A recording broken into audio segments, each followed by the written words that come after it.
Hello, good day, or as the people of Japan would say, konnichiwa. If you are considering going on a study abroad trip and traveling the 6,229 miles over the Pacific Ocean to the country of Japan, this video will prepare you for that 13-hour flight and more. I am here to give you the top 5 things you must know when traveling to the land of the rising sun. First things first, manners and proper etiquette are everything to the Japanese people. Bowing is something you do upon approaching anyone you are going to have a conversation or encounter with. Not everyone you meet, however, receives the same depth level of a bow. A good example of this would be that a friend receives a bow of about 30 degrees, or basically just a head nod, while somebody of higher power or authority, such as your grandparent, would receive a bow of about 70 degrees. Another thing to keep in mind when it comes to manners is to never try to draw attention to yourself. This means while in public, don't blow your nose, don't eat, and don't talk on your cell phone in crowded areas. Finally, because manners are so essential to the Japanese culture, make sure you say thank you after anyone does something to help you. The translation from English to Japanese is arigato gozaimashita.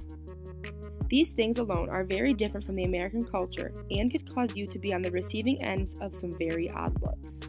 Number 2 on my list is the fact that Japan is an insanely clean country. They go to great lengths to keep not only their environment clean, but also themselves. Japan's environmental policies are top of the line, and other countries around the world should take note. Policies include control over water pollution, air pollution, waste disposal and public cleansing, soil contamination, and pollutant release. These laws and policies are enforced by the city, town, or village governments, and a lot of times those locations can establish their own regulations. You are likely to see a lot of people wearing medical masks around Japan, and this is also a precaution many take.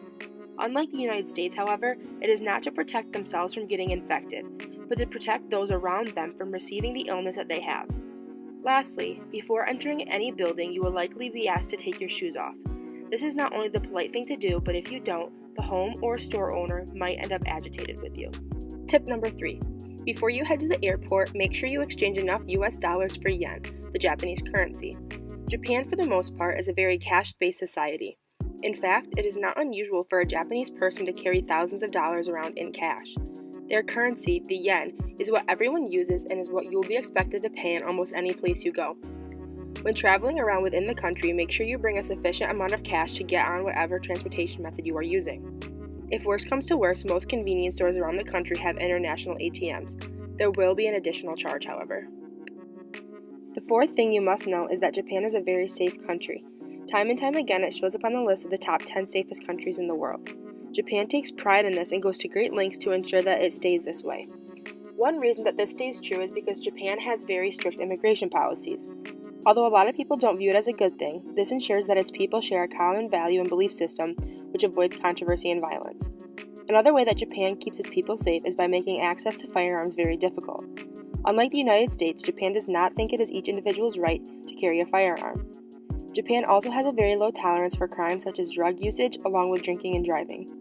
Famous people from all over the world have actually been denied access to the country because of previous issues with drugs and alcohol in their presiding countries. The last item on my list is the fact that you will likely struggle with trying to find your way around the area. Yes, of course, when one is in a foreign country where a different language is spoken, it can be hard to read street signs and ask for help. Just imagine if there weren't any street names. Yup, that's right, Japan does not have names for their streets. Certain technology like GPS and smartphones can help you combat this obstacle. After watching this informational video, I hope that I have put the nerves and anxiousness to rest. Japan is a beautiful country, or an Itsukushi kuni, with so much to offer for any type of traveler.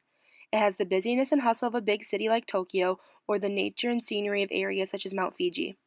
Pack your suitcase, get your plane ticket and passport, and buckle up for the trip and opportunity of a lifetime.